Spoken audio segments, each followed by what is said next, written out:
panawagan na hair follicle test, hindi lang naman sa lahat ng government officials, elected at saka appointed at saka high ranking. Yun ang panawagan ng taong bayan. So, ngayon nag-respond si BP Sara, sabi niya, okay, game ako, I'll accept the challenge. I am happy about that. So, ang ko nga kay BP Sara, gawin niya yung hair follicle test na yan, andyan, publiko ba? Nakikita ng publiko, tapos alam nila talaga na independent medical practitioner yan, wala kang tinatago, talagang, siya talaga authentic, legit. So, para makita ng tao na hindi siya takot, we have elected officials na nasa posisyon, nasa kapangyarihan, na they don't deserve to be there. Kasi hindi naman nila pinagsisilbihan talaga ang bayan. At isa pa, ang kanilang pamumuno ay nababalot ng iskandalo. Na para bang kung may delikadesa ka as leader, hindi na kailangan ng taong pwersahin ka o umalis sa posisyon mo, ikaw na ang magkusa. Kung may delikadesa ka. Kasi the mere fact na nababalot ng iskandalo, ng allegation, accusation, ang iyong administrasyon or ang iyong pamumuno, then siguro kung mayroon kang sense of delikadesa, bababa ka sa pwesto mo. Kasi hindi maganda na sa isang leader na namumuno ka tapos ang daming binabato sa iyo ng mga allegations, iba-iba. May personal level, ang karamihan is all about governance issue like corruption, abuse of power, and like sa atin, sa Pilipinas, I mean, you can see that the current administration is facing a lot of accusations and a lot of allegations. So, ang tanong kasi dyan lagi, saan manggagaling ang pagkukusa ng isang pinuno na I don't think I have the trust of, kasi ang dyan pag nababalot kasi ng mga allegations and accusation ng isang administrasyon at isang leader, may question of trust doon may question of public trust. Ang tanong doon, tinatrust pa ba siya ng publiko? Unahin muna natin kasi medyo nauuso na itong mga either bumaba sa pwesto or hindi natatakbo sa susunod na halalan. Unahin muna natin, ito po yung mga pinagtutungkulan natin sa iba't ibang mga bansa, okay, na mga leader, pinaka-leader talaga nila, na yun nga, either hindi na tatakbo or bumaba sa pwesto or tinanggal sa serbisyo dahil sa samot-saring mga issue. At doon sa Bangladesh, napanood ko yung report, talagang yung taong bayan, nagkaroon na ng people power talaga. Ang freedom of expression doon, talagang pinaglaban hanggang sa mga kabataan. Nakita ko yung mga footages. Ano ang nito, Prof? Ano ba ang matutunan? Maaari nating matutunan sa mga pangyayaring ito? Oo nga, di ba?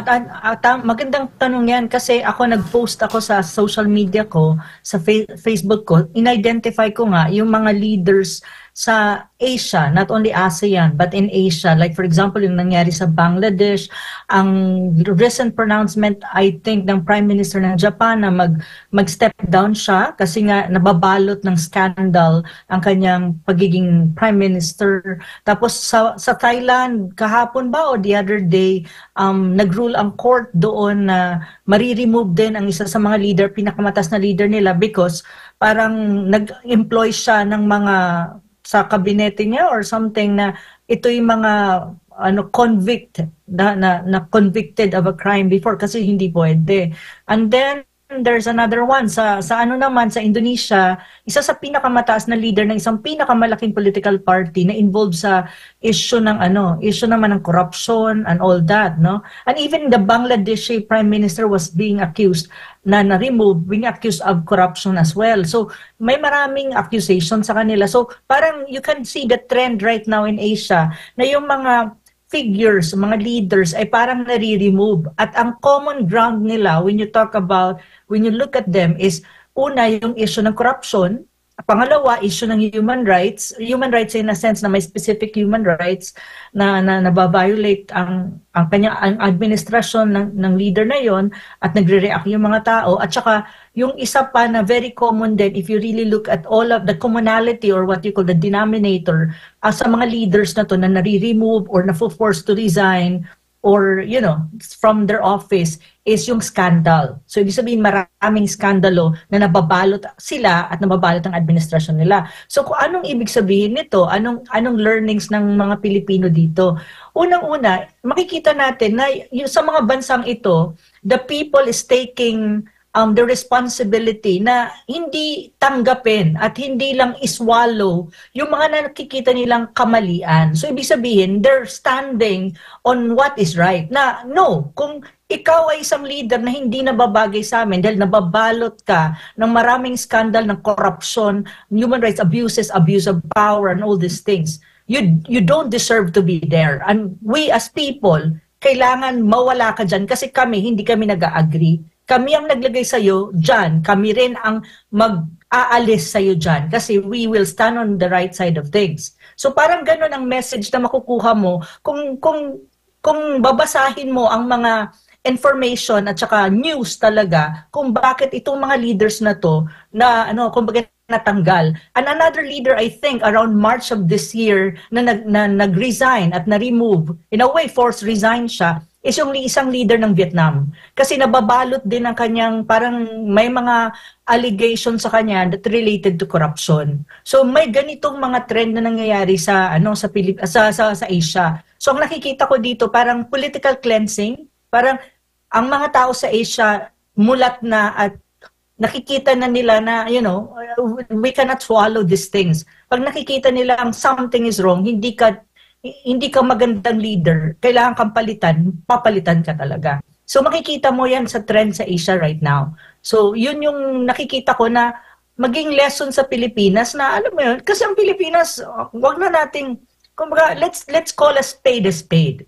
Marami talagang challenges ang Pilipinas at the moment and even before na we have leaders who are not supposed to be there or we have elected officials. I don't even call them leaders eh. We have elected officials na nasa posisyon, nasa kapangyarihan na they don't deserve to be there. Kasi hindi naman nila pinagsisilbihan talaga ang bayan. At isa pa, ang kanilang pamumuno ay nababalot ng iskandalo na para bang kung may delikadesa ka as leader, hindi na kailangan ng taong pwersahin ka o malis sa posisyon mo, ikaw na ang magkusa kung may delikadesa ka. Kasi the mere fact na nababalot ng skandalo, ng allegation, accusation ang iyong administrasyon or ang iyong pamumuno, then siguro kung mayroon kang sense of delikadesa, bababa ka sa pwesto mo. Kasi hindi maganda na sa isang leader na namumuno ka tapos ang daming binabato sa'yo ng mga allegations, iba-iba. May personal level, ang karamihan is all about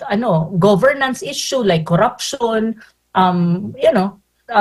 abuse of power, and like sa atin, sa Pilipinas, I mean, you can see that the current administration is facing a lot of accusations and a lot of allegations. So, ang tanong kasi dyan lagi, saan manggagaling ang pagkukusa ng isang pinuno na alam mo yun, I don't think I have the trust of, kasi ang dyan pag nababalot kasi ng mga allegations and accusation ng isang administrasyon at isang leader, may question of trust doon may question of public trust. Ang tanong doon, tinatrust pa ba siya ng publiko? Ibig sabihin, ang tanong din doon, may confidence pa ba ang publiko sa kanya? Yung population na kung saan mandated siya to serve. Maybe wala na.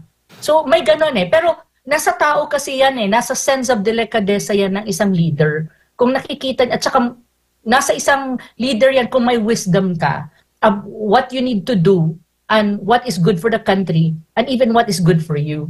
So may ganon. So makikita mo yan sa ibang mga leaders ng ibang bansa like Japan. You can see in Japan, siya na mismo nagsabi by September, bababa ako sa pwesto ko kasi nababalot ng skandalo ang aking pamumuno. So, bababa ako to save the party, kasi yung party niya, at the same time, to save also the country from turmoil. Kasi kapag hindi siya bumaba, makakaroon ng turmoil kasi people will clamor for change. So, para ma-save yung bansa na hindi magkaroon ng political instability because it will impact the economy of a country kapag may political instability ka, nagkusa na siya na, okay, bababa na lang ako, so let's convene, kasi parliamentary sila, magkukonvene sila and they will elect a new prime minister from the parliament. So, ganun siya So ganun ang basa ko Opo. at ganun din ang message ko na nakuha bilang isang Pilipino. Opo, at maliban dito, ang kaibahan lang din doon sa mga ibang mga leader na ito na piniling bumaba sa pwesto at ayaw na palakihin, na at mercy yung bansa, hindi sila kapitoko, hindi sila makapal ang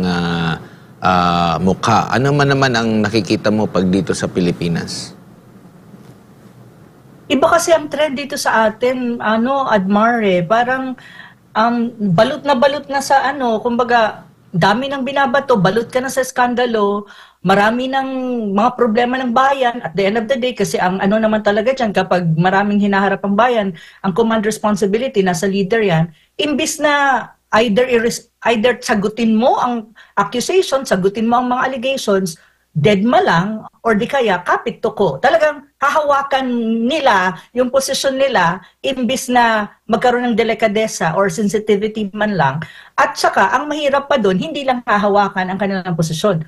Gagawa sila ng paraan na yung mga kritiko nila ay gugurgurin nila to the maximum level. Na para bang vindictive ang dating. Hindi naman dapat ganun Kasi ang posisyon ng isang leader, like for example, ng Prime Minister, President, or whatever, hindi naman sa inyo yan, hindi naman yan sa kanila It's a temporary position. You're elected there precisely because people thought before na you can do something for the country good. And you can change the country to something better. Now, kung hindi mo kaya at hindi nakikita ng tao at nawawalan sila ng trust sa'yo, ibig sabihin, you don't deserve the position anymore. You should try to reconsider. So, mas ganun Pero sa Pilipinas, iba ang kultura natin Imbis na magkaroon ng delikadesa, kapit tuko, tapos ang mahirap pa doon, re-resbakan ang lahat ng kritiko para tumahimik sila at hindi na sila magsalita at mag-inflict ng fear sa mga tao. So ang mangyayari, ang mga tao ayaw magsalita at saka yung mga kritiko gurgur. To the maximum talaga. Na para bang that is not a sign of being a leader Kasi alam mo, ang leader, alam mo kung kailan ka nakakagawa ng mabuti at alam mo rin, mayroon kang sense of wisdom at saka sense of reflection na alam mo kung medyo hindi na okay at alam mo kung kailan ka bababa sa pwesto kasi hindi ka na effective. Yun yung totoong leader, hindi ka takot mawala ng posisyon. Kasi ang pagiging leader naman, it's not dependent on a position Ang position is just a tool. It's just an office para ma-actualize mo yung vision mo for the country na mas mabilis, may resources ka, may tao ka. Pero ang pagiging leader, it's not really dependent on the position So kung talagang leader ka, alam mo yan. Kung ngayon effective ako, okay. Pero pag hindi na ako effective, I think I have to, to step down. Iba na Iba na yung nangyayari. Ayaw na sa akin ng tao, wala ng trust kasi nakagawa ako ng hindi maganda. Or may mga allegations sa akin na hindi ko kayang sagutin. So I think I have to step down kasi wala ng trust or mababalot lang lalo ng kumbaga ng shrouded in dark ang iyong pamumuno. May ganun Pero ibang Pilipino iba yung Philippine context. Naiiba tayo. Minsan nasashock nga ako na para bang kailangan makipagbakbakan ng mga tao para lang maintindihan nung nasa posisyon na, hey, we don't trust you anymore. Probably you should have a graceful exit. Pero hindi Hindi naiintindihan. Kakapit sa power, kakapit sa kapangyarihan talaga. Na parang, to the point, naaabot tayo dun sa punto na nagkakaroon ng political instability and the country suffers from it. Kasi kapag nagkaroon ka ng political instability, ang unang mangyayari kasi dyan, ang mga investors mo, magwi-withdraw talaga. Kasi hindi gagana ang ekonomiya mo, magulo So, in a way, compromise yung bansa mo, compromise din ang country mo. Now, if you're really a leader, you don't want that to happen to your country. So, ganun dapat Pero iba talaga ang Pilipinas Ibang ating mga politiko dito, parang mga parang sisip-sip talaga at kakapit talaga. Opo. Hanggang kaya nila. Tapos hintayin talaga nila na, talaga sila ang tao na talaga ang gumawa ng parang para hilain sila pababa. Opo. Na ma-remove sila doon. Parang, hindi naman dapat umabot doon kung mayroon kang sense of dignity as a person, at may sense ka of leadership na totoo, at may sense ka ng delikadesa. Diba? Hindi naman Opo, Prof, kung i-exercise naman na ang delikadesa, do you think, nakikita mo ba na tatanggapin ito ng taong bayan at kumbaga maghihilom ang sugat na na-inflict dahil sa pamumuno nito? Kung i-exercise niya yung delikadesa, bababa siya sa pwesto, maiintindihan ba at tatanggapin ba yan ng buong buo ng taong bayan? Or baka naman, gusto rin ng taong bayan na mapanagot itong leader na ito kahit na may delikadesa siya at bumaba siya sa pwesto? Hindi kasi that's two different thing, no. That's two process, no. Ang pagkakaroon ng delikadesa is much more on your side as a person na alam mo na you need to go down, to step down. So may delikadesa ka kasi you want to preserve your dignity na may nagawa kang hindi maganda. So okay, bababa ako pero to be accountable and responsible dun sa mga nagawa mo na kinaklamor ng mga tao na you need to be accountable. Ibig sabihin, you face what you need to face. If there are charges against you, then you face it. Ganun talaga eh. Kasi hindi naman pwede na porque nag-graceful exit ka, absuelto ka na. Hindi ganon. Hindi dapat ganon. Kasama doon sa pagkakaroon ng delikadesa, ang pagkakaroon ng readiness na yes, probably you will face a lot of cases against you precisely because probably you really have done something wrong. And if you're a leader too and you have delikadesa, there's such a thing of sense of accountability and responsibility din. Ikaw dapat. Kasi part yan eh. Part yan dapat ng pagiging isang lead. Kaya mong harapin kung ano ang nagawa mong mabuti at kaya mo ring harapin kung anong mali mong nagawa para ma-rectify mo siya or you have to make amends. And one way of making amends is you face charges kung may charges sa'yo.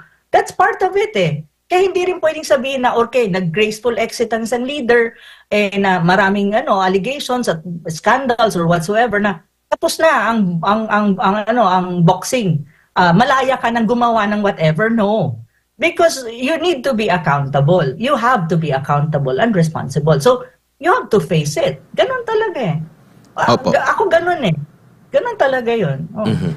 Samantala, may iba lang ako ng topiko. Dito pa rin sa geopolitics pa rin ito, Prof, bago lang dito sa mga usapin sa loob ng Pilipinas. Pero nakaka-relate pa rin ang Pilipinas dito. Doon po sa South Korea, nakatakda po yung war games din nila. Para sigurong malikatan, parang kagaya dito sa atin, next week ata. And bago ito, libo-libong mga South Koreans ang nagprotesta at tinutulan ito. Anong nakikita mo dito, Prof? Hindi, kasi nakita ko yung rally at saka shinare ko nga sa Facebook ko yung rally ng mga South Koreans na hindi nila gusto magkaroon ng war games na ang nangunguna dyan kasi United States eh. It's a military exercise na parang war games between na tandem ang South Korean forces and the American forces doon sa kanila. Kasi ang South Korea is an ally of the United States. Tapos may mga katulad din ng Pilipinas, may mga deployment of troops, military bases, and at a certain extent I think parang ganun din military assets. Ang ano kasi diyan, ang intention niyan is war games to show North Korea.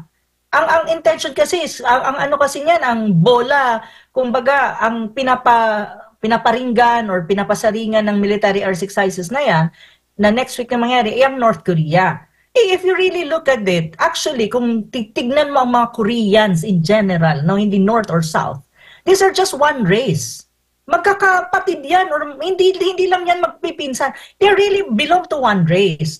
And if you go to South Korea, it just so happened that I traveled a lot, so nakapunta na ako dyan, siguro I lived in South Korea for 2 months, for a training, and then I've met some North Koreans also in my travel. Pag tinatanong mo itong mga taong to, itong mga Koreans na to, hindi nila gustong mag-away at hindi nila magkaroon ng gera ang Korean Peninsula kasi ang mamamatay dyan, ang casualty dyan, is sila din na mga parehas naman silang lahi.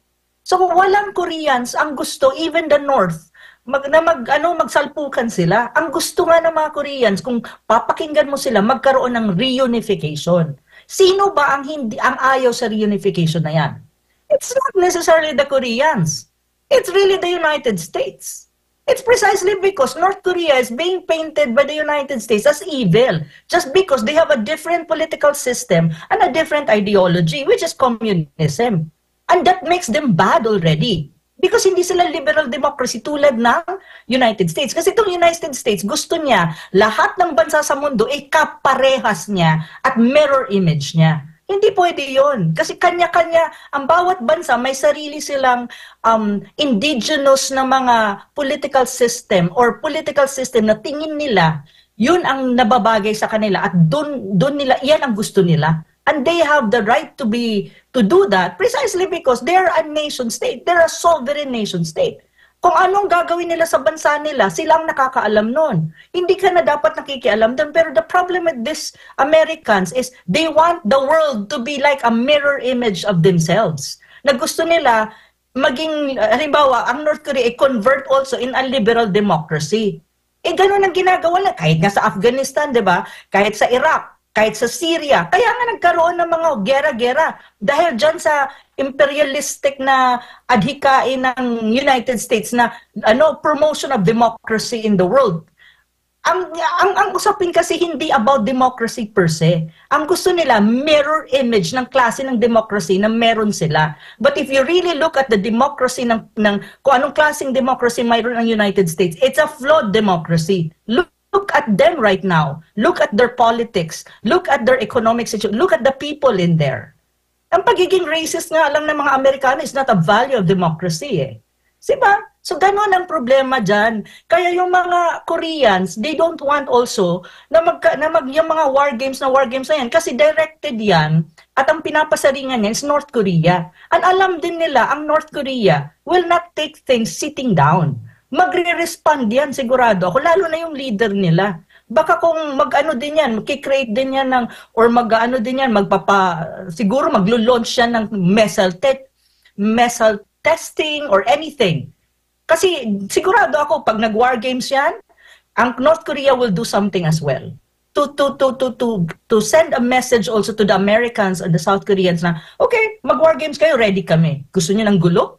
Ready din kami. Ganun yan eh. So, ang mangyayari dyan, ang Korean Peninsula mo, iinit yan. Pag uminit yan, it's a flashpoint. Flashpoint that would possibly erupt a military outbreak. Pag nag-erupt yan ng military outbreak, hindi lang naman ang Korean Peninsula ang apektado eh. Buong mundo. Kasi bakit again? You have a superpower involved in there. That is United States. Take note, North Korea also has friends na superpower din. Ang pinaka-close friend niya, hindi nga China eh, Russia. And then of course, you have China on the other side. So do you really think, if in any case magkabakbakan dyan sa Korean Peninsula, sila-sila lang Korean sa mag-aaway? No. Definitely, the other players will get involved. And that is not good. Kaya nga sinasabi ko, sa Asia Pacific, tatatlo ang flashpoint mo when you talk about possible military outbreak na panggagalingan ng malaking gera.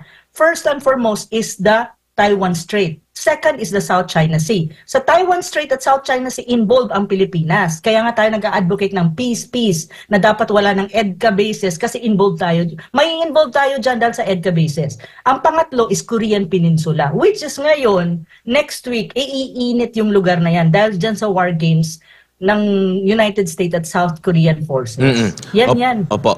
Kung yung nangyayari dyan ay war games pa lamang at dito nga rin sa Pilipinas na unang nagkaroon ng war games yung sa Balikatan, doon po sa, lipat lang ako ng isang lugar pero involved pa rin po dito yung Estados Unidos po. Prof, ito namang kanilang pagbigay, at least ito na meron na talaga silang naibigay na military aid sa Israel. No, ngayon nakikita mo ba na sa pagtulong nito, pagbibigay pa ng karagdagang pondo sa Israel, lalo na sa ongoing na gera talaga dyan, mas lalong lalawak pa ba? Kasi, di ba, meron na pati yung Iran, di ba? Meron na ring mga conflict dyan. At mas lalawak pa ba yung issue dyan sa gitnang silangan, and at the same time, yung Pilipinas, kahit napakalayo, apektado yet, dito rin, meron ding, kumbaga kung tindi pa talaga ang tensyon, baka magaya rin tayo. No? So, ano pang nakikita mo ukol din dito, Prof? Oo, kasi in-approve nila at talagang nagbigay sila ng $20 million ata na additional funding when it billion ang pinag-uusapan dito. Ang sinasabi dito, 3.5 billion pesos ang na military aid. Oo. Malaki yan na. Well, ang issue kasi ng ang actually ngayon well, umiinit ang Korean Peninsula. Uminit din ang South China Sea dahil dun sa flare na yan. At saka mayroong pang issue dyan sa South China Sea na tinatanong din ako ng mga reporters tungkol sa moves daw natin. Nagre-react ang China. Now, dito naman sa Middle East, andyan yung Israel-Palestinian. Actually, ito yung kinakabahan right now ng mga tao. Bakit? Kasi ang conflict hindi na lang ngayon between the Palestinian per se na nasa Gaza at saka yung Hamas at saka yung Israel forces. Kasali na dyan ang Iran. So, ang Iran actually is waiting for retaliation. Sinabi talaga nila, kasi binabasa ko yung mga updates on dati. Sinabi ng Iran, they're just waiting for the they will retaliate. Ang kinakalibrate lang nila is gaano kalakas ang retaliation nilang gagawin. Okay? Kasi ngayon may nag-uusap, parang may binobroker na peace talk. Parang nag-uusap-usap pero tinitignan ng Iran kung if in any case hindi okay itong peace talk, titira talaga sila. Re-retaliate sila. Inaano lang nila yung magnitude kung gaano kalakas. On the other hand, nai-involve na rin ang Lebanon sa conflict ng Israel at saka Palestinian. So ang problema ang problema kasi ng Israel-Palestinian conflict is ang United States imbis na pumagitna sila at sila ang magsabi na okay, let's have a peace talk, let's have a peaceful settlement of the issue. Let's follow the UN suggested solution na two-state solution. Ang United States ang nagbibigay ng ammunition para sa Israel na lalo pang gawin nito ang oppression nila sa mga Palestinian na kung saan naging genocide na yan. Ito yung problema ng United States Kasi hindi nila nakikita na yung ginagawa nilang pagbibigay ng military financing at pagbibigay ng mga armas sa mga country tulad ng Israel na walang sense of humanity, yung mga leaders na nakaupo at may genocide na nangyayari against Palestinian is lalong pinalala nila ang gulo. Na imbis na kung kaya naman nilang kontrolin actually si Netanyahu at sabihin kay Netanyahu, tama na, stop na. At mag-usap na kayo para matigil na itong kaharahasan, lalo na sa mga civilian. Hindi Pino-fuel nila and they're even financing it and they're even supporting. Ang problema, countries in Middle East, lalo na yung mga Muslim, of course they're on the side of the Palestinian. They will react and they will not hindi yan pwedeng magkimkim hanggang dulo Na alam nilang maraming namamatay na parehas na Muslim nila Darating kayong point na yung mga militante dyan at saka yung mga grupo din ng mga militan na may mga armas na malalakas din, talagang mapipilitan na makisali na sa gulo with the thinking na by doing these things, in a way, nabibigyan nila ng justice ang kanilang mga, mga ka-Muslim in that sense. Iyon yung problema Kaya ang tingin ng mga yung mga international relation expert dyan and even geopolitics expert na nakakausap ko because I'm a member of a more wider group of people who are studying these things is yung tinatawag namin sa group sa coalition na multipolar peace coalition. I'm a member of it. Ang ang sinasabi nga namin, nakikita namin na parang itong Middle East conflict baka escalate. And it will involve many other countries like Iran, ang Lebanon nandyan na. At saka ito'y, kumbaga, hindi na yan makontrol at maging world war yan. Kasi ang China at Russia, the moment Israel will attack Iran in a sense na talagang Iran, Russia and China will move.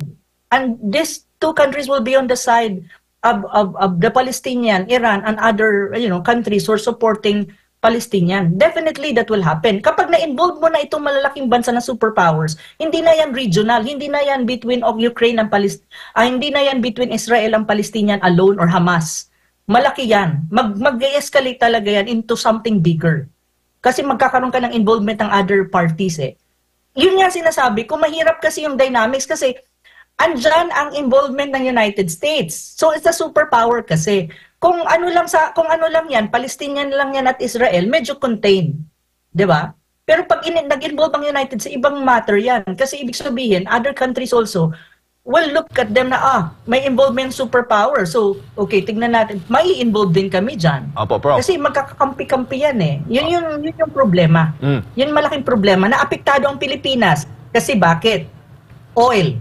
Saan ba tayo? We're dependent on oil. Saan ka mag-i-import ng oil? So, tataas din ang presyo ng mga oil-related products. We import eh. So, pag tumaas, apektado yung ekonomiya mo. Ang ekonomiya natin problematic na nga eh. Ang dollar to peso is how much now? 57, 58? Diba? Mahirap kasi gagamit ka ng dollar to import products in the international market. So ibig sabihin, mas malaki ang kailangan mong amount of money kung tataas ang presyo sa international market kasi ginagamit mo nga dolyar. Opo. So mahirapan tayo. That's one impact. Prof, huli na lang, ano ang impact na usapin panloob naman? Ang impact na si Vice President Sara Duterte kumakasa na po doon sa panawagang hair follicle test? Maganda yan. Ibig sabihin, hindi siya takot. Alam mo yun, natuwa ako kasi nakita ko yung news item tungkol dyan na kumbaga, yung panawagan na hair follicle test, hindi lang naman sa lahat ng government officials, elected at saka appointed at saka high ranking. Yun ang panawagan ng taong bayan. So, ngayon nag-respond si VP Sara, sabi niya, okay, game ako, I'll accept the challenge. I am happy about that. So, ang ko nga kay VP Sara, gawin niya yung hair follicle test na yan, andyan, publiko ba? Nakikita ng publiko, tapos alam nila talaga na independent medical practitioner yan, wala kang tinatago, talagang, siya talaga authentic, legit. So, para makita ng tao na hindi siya takot, na ibig sabihin, she's leading by example, na, okay, I'm a leader, ito yung panawagan ng taong bayan, o sige, susunod ako kasi in the very first place, kayo naman ang dahilan kung bakit nasa posisyon ako. Kung ito yung kagaganda nyo, ikasasaya nyo, ikakapanatag ng loob nyo, gagawin ko, and I'm doing it now. So, kumbaga, that is a leader. Hindi ka takot harapin kung ano ang clamor ng taong pinagsisilbihan mo at dapat mong pagsilbihan. Kasi dapat, ang accountability kasi ng leader nandun sa tao. Now, kung ang clamor ng mga tao, tulad ng mga Pilipino is, lahat ng government official, magkaroon kayo ng hair follicle test kasi yun ang gusto namin para malaman namin na talaga ang mga namumuno, clear-minded, yung quote-unquote, hindi bangag, di gawin nyo. Para naman kaming mga Pilipino, assured kami na, our leaders are in the right mind, they don't have problems with their heads, and they are not under any kind of substance that may affect their way of making decisions. So that is what you call a leader. Hindi ka takot harapin ang clamor ng mga taong bayan, precisely because yan ang, nandyan ka, dahil sa kanila, nandyan ka para maging accountable din sa kanila. Ibigay mo kung anong hinihiling nila para magkaroon sila ng assurance na you deserve their trust. Ganun yun eh. So, Opo. I'm very happy na she accepted the challenge. Sabi ko nga, bakit ang tagal ni VP sabi ko 1 week na wala pa siyang sinasabi. Pero kanina nakita ko na, yun nga, accepted niya yung challenge. So, I really hope the others will do the same. Yeah.